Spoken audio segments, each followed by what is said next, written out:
बारे में पढ़ेंगे, यानी चुंबक के बारे में पढ़ेंगे। अर्थात चुंबक वह होता है जो किसी भी चुंबकीय पदार्थ को अपनी ओर आकर्षित रखने का गुण रखता है, इसे हम चुंबक कहते हैं।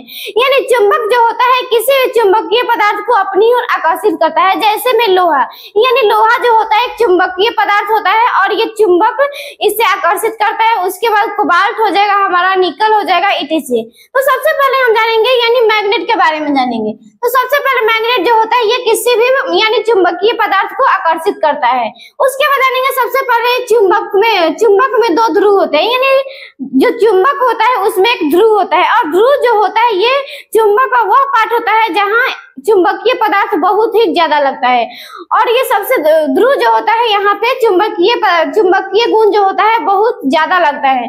और ध्रुव जो होता है दो तरह का होता है, north pole and south pole. तो सबसे पहले हम जानेंगे नॉर्थ पोल, यानी नॉर्थ पोल चुंबक का वो पार्ट होता है जो नॉर्थ पोल जो होता है उत्तरी दिशा को संकेत करता है, इसे हम नॉर्थ पोल कहते हैं। जैसे में हम सबसे पहले यहाँ समझेंगे, ये हमारा चुंबक हो गया, ये एक चुंबक हो गया और ये इसका हो जाएगा, इधर साउथ हो जाएगा और इधर नॉर्थ हो जाएगा।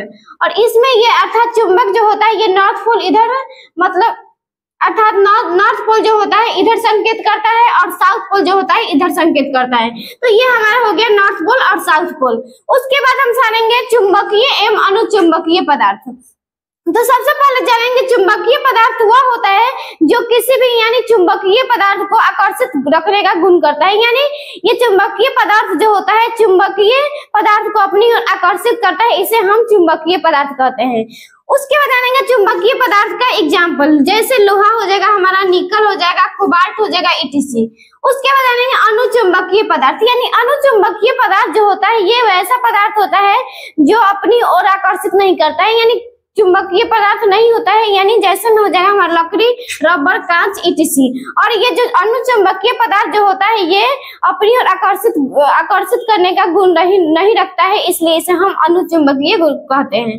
जैसे में लकड़ी, यानी लकड़ी जो होता है एक चुंबकीय पदार्थ नहीं होता है, इसलिए इसे हम अनुचुंबकीय कहते हैं। उसके बाद हमारा रबर, यानी रबर भी जो होता है एक चुंबकीय पदार्थ नहीं होता है और ये कांच या प्लास्टिक, इत्यादि।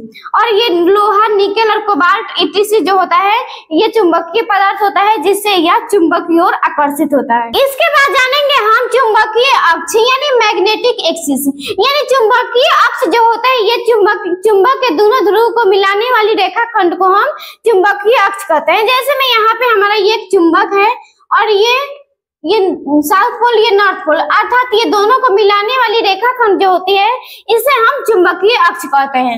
उसके बाद जानेंगे चुंबकीय क्षेत्र, यानी चुंबकीय क्षेत्र यानी मैग्नेटिक फील्ड, यानी चुंबकीय क्षेत्र जो होता है यानी चुंबक के चारों तरफ का वह क्षेत्र जहां चुंबकीय गुण मौजूद होता है, यानी चुंबकीय बल कार्य करता है, उसे हम चुंबकीय क्षेत्र कहते हैं।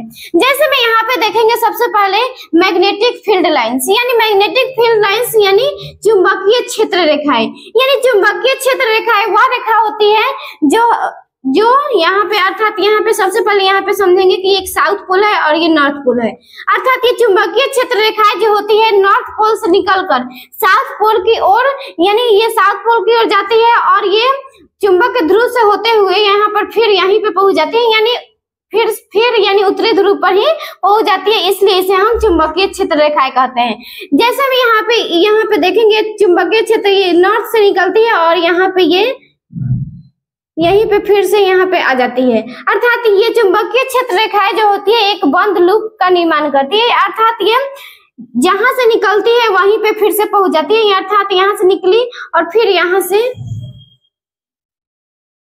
यहाँ तक निकल गए। अर्थात ये चुंबकीय क्षेत्र रेखाएं जो होती है एक ही बिंदु से निकलती है और इनका ओरिजिन पॉइंट यानी मूल बिंदु जो होता है सेम होता है।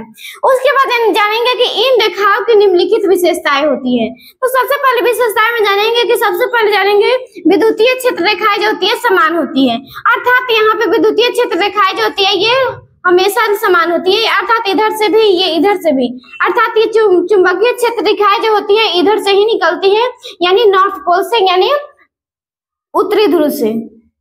उसके बाद जानेंगे ये क्षेत्र रेखाएं जो होती है उत्तरी ध्रुव से दक्षिणी ध्रुव की ओर जाती है। जैसे में यहाँ पे ये उत्तरी ध्रुव हो गया और ये साउथ पोल, तो साउथ पोल की ओर से ये नॉर्थ पोल की ओर जाती है।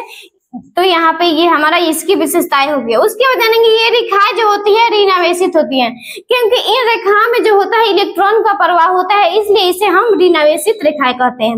उसके बाद जानेंगे इनका मूल बिंदु जो होता है समान होता है, क्योंकि इनका मूल बिंदु समान इसलिए होता है क्योंकि ये रेखाएं जो होती है एक ही जगह से निकलती है, क्योंकि ये अर्थात ये नॉर्थ पोल की तरफ से ही निकलती है और ये साउथ पोल की तरफ जाती है, इसलिए इसे हम ओरिजिन पॉइंट जो होता है इसका मूल बिंदु समान होता है।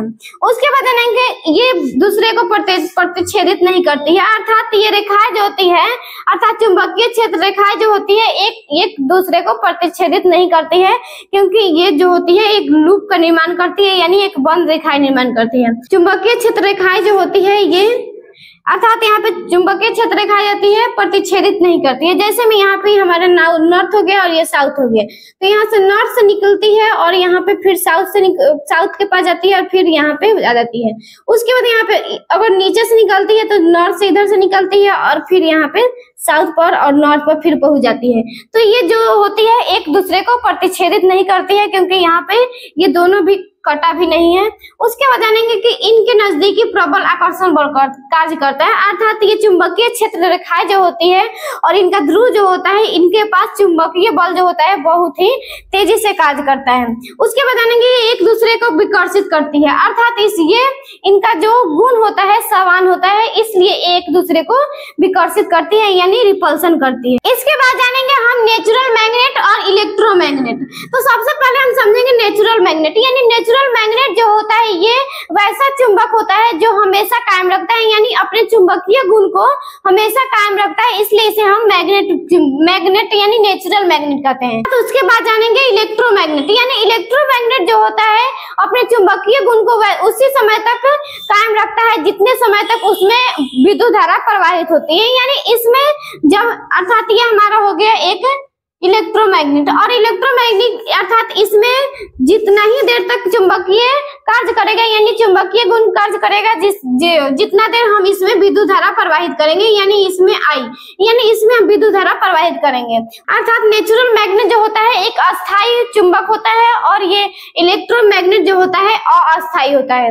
उसके बाद जानेंगे नेचुरल मैग्नेट जो होता है ये इसके गुण को बढ़ाया नहीं जा सकता है ना ही घटाया जा सकता है, और इलेक्ट्रोमैग्नेट को अर्थात इसके चुंबकीय गुण को हम अपने इच्छा अनुसार घटाया या बढ़ाया जा सकता है। अर्थात उसके बाद जानेंगे नेचुरल मैग्नेट जो होता है ये इलेक्ट्रोमैग्नेट से कम शक्तिशाली होता है, अर्थात ये इलेक्ट्रोमैग्नेट से कम शक्तिशाली होता है।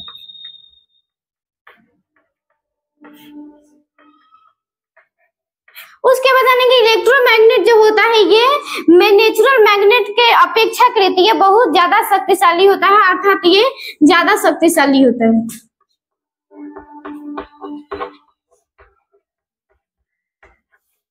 ये हमारा हो गया मैग्नेट के बारे में। आई होप इस वीडियो में आपको मैग्नेट के बारे में जरूर समझ आया होगा, तो प्लीज वीडियो को लाइक करें और ऐसे ही वीडियो के लिए चैनल को सब्सक्राइब करें। Thank you.